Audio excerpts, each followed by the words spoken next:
नितेश याला नितेश राजन राजन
चालू है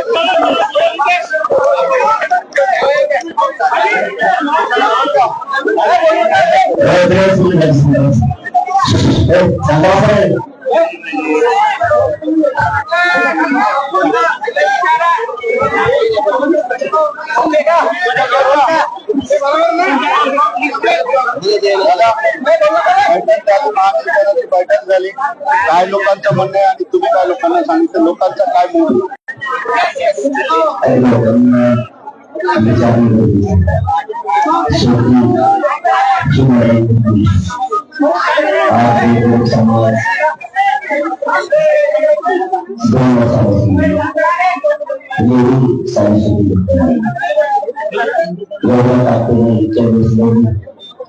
माझ्या मनात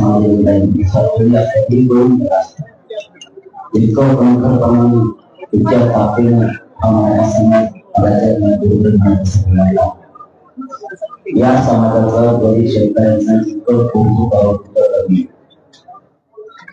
कारण हात मारले गेले मी आज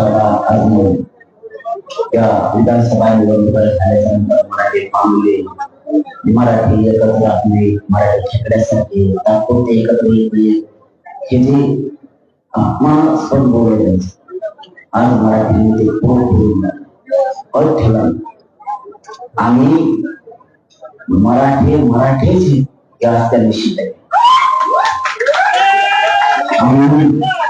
मराठीचे आमच्या क्षेत्रीय मराठी कधीच बारा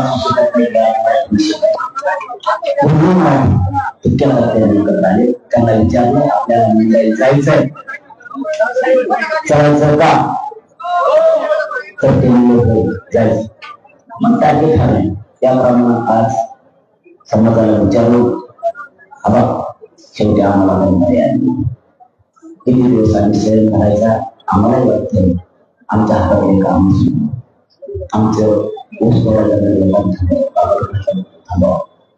काठी आमच्या समाजाचे थांबले पाहिजे स्पष्ट करायचं कर्ज लोकांना आणि फाशी देतो आत्महत्या करतो ती थांबली पाहिजे त्याचा पोरग पोरगी निघत पाहिजे त्याच्या घराचा पगार आला ते कर्ज वगैरे होणार नाही त्याच्या घरात पोराचा पोरीचा जर पगार आला तो कर्ज वगैरे होणार नाही तो आनंदी राहील म्हणून आरक्षण खूप गरजेचं म्हणून आम्ही आज की आपल्याला आरक्षण भेटल्याशिवाय याच्यावर एकमत झाला आमचं सगळ्यांचं. तुम्ही आमदार खासदार मंत्री या सगळ्यांना इथं भेटीसाठी बोलावलं होतं. किती लोकांनी तुम्हाला प्रतिसाद दिला आणि तुम्ही त्यांना बोलवण्यामागचं कारण काय? मी आम्हाला सांगणार वेळ आला सांगणार, कारण माझ्या समाजाला आम्हाला सांगायचं किती आमदार आले, किती आले नाही, कमी नाही आले. पण मी सगळ्या आमदारांना सांगितलं, मंत्र्यांना सांगितलं, सगळ्या मंडळ त्या सगळ्या. आता मी एक दिवस बॉम्ब फोडणार, कोणचा आमदार कोणचा मंत्री कोण आला नाही, कोण खासदार आला नाही, समाजाला सांगणार. समाज मग त्यांच्याकडे बघतो त्या टायमाला काय पाहिजे, कारण त्याच्या लेकरांच्या टायमाला त्याला निवडून टायमाला दिवस रात दिवस आमच्या लेकरांची मोठं व्हायची वेळ आहे, आरक्षण घ्यायची वेळ आहे, आमच्यावर त्या गुलाल टाकायची वेळ आहे. तर तो आमचा लेकरून निवडून करण्यासाठी येऊ शकत नाही याचा अर्थ तो आमचा नाही हे पण सिद्ध होणार आहे. म्हणून मी अगोदर समजू नाही तुम्ही, म्हणून सगळ्यांना सांगितलं की तुम्ही मुख्यमंत्र्यांचं सांगा काय वाईट काम आहे. सगळ्या प्रतिनिधींना सांगितलं तर मुख्यमंत्र्यांना जाऊन सांगा की आमचं आरक्षण देऊन टाक, काय वाईट गोष्ट आहे. उलट माझा समाज म्हणून पाटलांनी समजदारीची भूमिका घेतली आणि समजून सांगितलं तरी तो ऐकला नाही ना, तो टाळून काय. आता मुंबई सोडित नाही झाली आणि खरंच सांगतो तुम्हाला या गाडीला मी मुंबई सोडित नसतो, मराठी सोडित नसतो, काय करायचं का मुख्यमंत्र्यांना सुद्धा बोललाय देवेंद्र फडणवीसांना, नेमकं काय बोलणं झालं ते काय? देवेंद्र फडणवीस दुसरं काय हेच सांगितलं की आरक्षणाचा बद्दलचा विषय तुम्ही अंतरावरील यावं. दोन उपमुख्यमंत्री असतील त्यांना पण, सगळे आमदार खासदार त्यांना पण, आम्हाला गोरगरीब मराठा समाजाचं दुःख तुमच्या जवळ मांडायचं.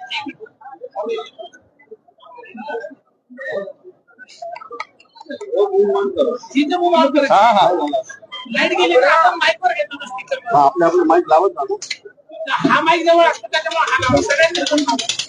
एक दोन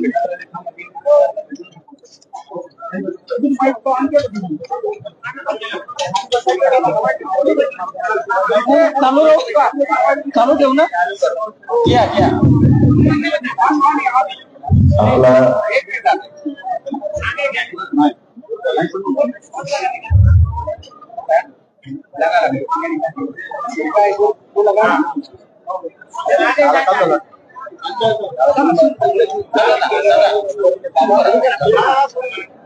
आपला जो प्रश्न होता आपला प्रश्न होता की फडणवीस साहेबांना काय सांगितलं, जे 288 आमदार बांधवांना सांगितलं त्यांना तेच सांगितलं की आम्हाला तुमच्याशी चर्चा करायची. आमचा आरक्षण बोलत राहतो. हॅलो काय होतंय चालू बोलत राहा सोडून द्या त्याच्यामुळे आपला त्यांचा विषय चालला, त्यांच्याच टायमिंग आपण त्यांना तेच सांगितलं की आम्हाला तुमच्याशी बोलायचं, आमचं घरांना तुमच्याशी मांडायचं गरीबाचं आरक्षणाचं.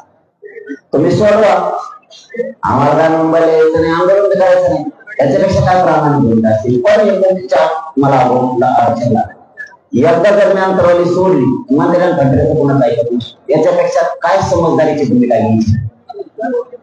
त्यांनी द्यावं त्याच्या हे म्हणणं त्याच्यापेक्षा मांडलं. आता द्यायचा काय त्यांचा प्रश्न आहे, घ्यायचा का नाही आमचा प्रश्न. मी माझ्या जाती बरोबर प्रामाणिक, पण उद्या जातीला नाव ठेवू नये किंवा जनतेने नाव ठेवू नये की हे आरमोठे.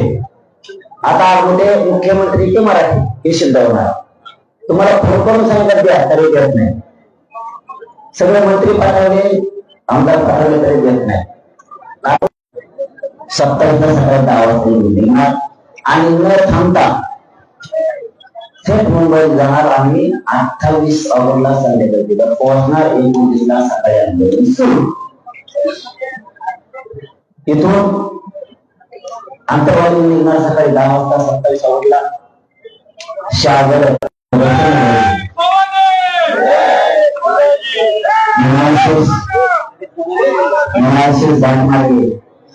कल्याण वाशी चेंडू मंत्रालय अजात नाही असा तो मार्ग राहणार. मुंबईत गेल्यानंतर उपोषण असणार आहे का मंत्रालयाला घेराव घालणार आहे, नेमकं मुंबईत जाऊन काय पण आमचा शांतता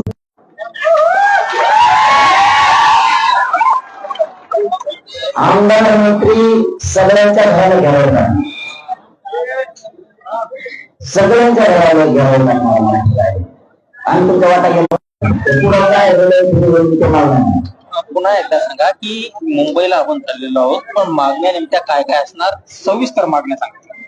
मागणी बदली मराठा आणि कोणती एक हे शिवजया करण्यासाठी ग्रीष्मार्ग सारांचा नाही. हैदराबादचा गॅझेट लागू केल्याशिवाय मराठा मुंबई सोडत नाही. सातारा संस्थान गोंधळवरचा गॅझेट येत आहे. सगळ्या शहरांची अंमलबजावणी केल्याशिवाय मुंबई मराठ्यांनी सोडायचे नाही आणि सुरू नसतो. सगळ्या राज्यातल्या सरसकट पेशन्स वापर घेतल्याशिवाय हे आंदोलन थांबत नाही. मराठा आरक्षणासाठी बलिदान केलेले मुंबई यांचा आर्थिक निधी आणि त्यांच्या शासकीय नोकऱ्या दिल्याशिवाय त्याची अंमलबजावणी केल्याशिवाय आंदोलन थांबत नाही. शिंदे समितीला 1 वर्षाची मुदतवाढ पाहिजे आणि विशेष करून 3 जून पासून अधिवेशन सुरू होत आहे. उद्या या अधिवेशनात मुख्यमंत्री साहेबांनी सगळ्या मागण्यांची अंमलबजावणी करावी, नसता आम्ही मुंबईत घुसणार, शांततेत घुसणार. पुढचं तुम्हाला माहिती. अधिवेशनात शिंदे समितीला मुदतवाढ दिली तर 1 वर्ष तरी झालं. मागण्या आपण त्या सरकारच्या त्या सगळ्यांची अंमलबजावणी झाल्याशिवाय मुंबई यावेळी सोडत नाही. याच्यावर त्यांनी आता थांबे 2 वर्षांचं जास्त आंदोलन झाले. इतक्या कोणी आंदोलन करत नसते. गरिबांच्या आयुष्याचा प्रश्न नाही, रोजीरोटीचा प्रश्न नाही, भविष्याचा प्रश्न नाही, त्याच्या नोकऱ्याचा प्रश्न नाही. त्यामुळे तो प्रश्न सोडवणं माझी जबाबदारी ती अंतिम लढाई. आणि त्यावेळी सांगून टाकलंय रणभूमीत आता उतरायचं, मैदान पण दाखवायचं आणि गुलाला विजय मराठ्यावर गुलाल फेकून विजय मिळवायचा म्हणजे मिळवायचा याच्यावर ठाण आहे. आता झूट नाही. मागण्या सगळ्या त्यांजवळ त्याची अंमलबजावणी करा. आमचं तुमच्याशी शब्द नाही, पण नाही केली की सम. साधारण किती लोक जाणार आहेत, किती गाड्यांचा ताफा राहणार आहे? मराठीचं मोजमाप करता येत नाही भाऊ. मराठी किती जाणार म्हणला होता माझा विकासचा इतक्यांना तितक्यांना त्या म्हणलं कोणावर बाहेर मी घेऊन तो पण देता घेऊन आलं की त्यामुळे मराठी नाव बघेल. मी खरं सांगतो बा तुम्हाला, मी 2 वर्षापासून मला होती माझ्या स्वप्नाचा वाटणार परिणाम असा आहे फक्त मराठीचा अपमान केला. मराठीचा जेव्हा करून आहे फडणवीस साहेबांची 20 बघायला मिळाले हे फक्त मराठ्यांमुळे पुढची पिढी नव्हती. ही फक्त मराठी पिढी. मराठ्याच्या मताशिवाय या राज्यात कोणी सत्तेवर येऊ शकत नाही आणि तेच म्हणून आज मराठ्यावर उलटा. त्यामुळे मराठी बोलणं सोपं नाही. पण तुम्हाला सांगतो आमची तरी तयारी 10 ते 12 लाख गाड्या जाग्या आंदोलन मिळणार. मध्ये येणार तर लाख काय होतात ते माहिती नाही. 3 कोटी 4 कोटी पेक्षा जास्त मराठी घ्यायची मिळत असते. पाटील, दुसरा प्रश्न सर्वात महत्वाचा सध्या असा चालू आहे की हिंदी सक्तीबाबत राज ठाकरे आणि उद्धव ठाकरे यांच्याकडून मोर्चा काढला जाणार आहे आणि त्या संदर्भात तुमची काय भूमिका आहे आणि जे सध्या हिंदी सक्तीचं चालू आहे त्याबाबत तुमचं काय म्हणणं? आपण त्या दिवशी सांगितलं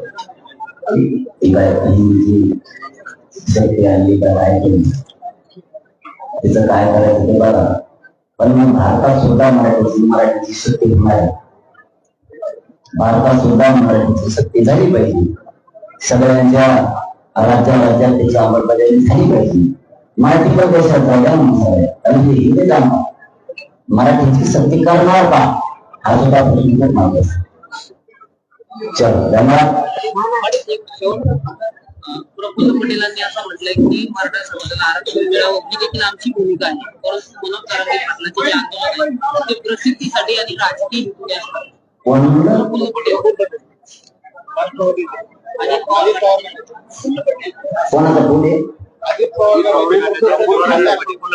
अजित दादा राष्ट्रवादी अजित पवार आम्हा आंदोलन प्रसिद्धीसाठी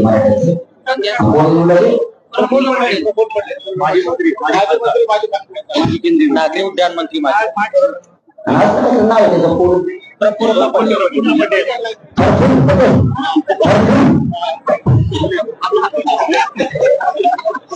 काय हाड नाव आहे तो?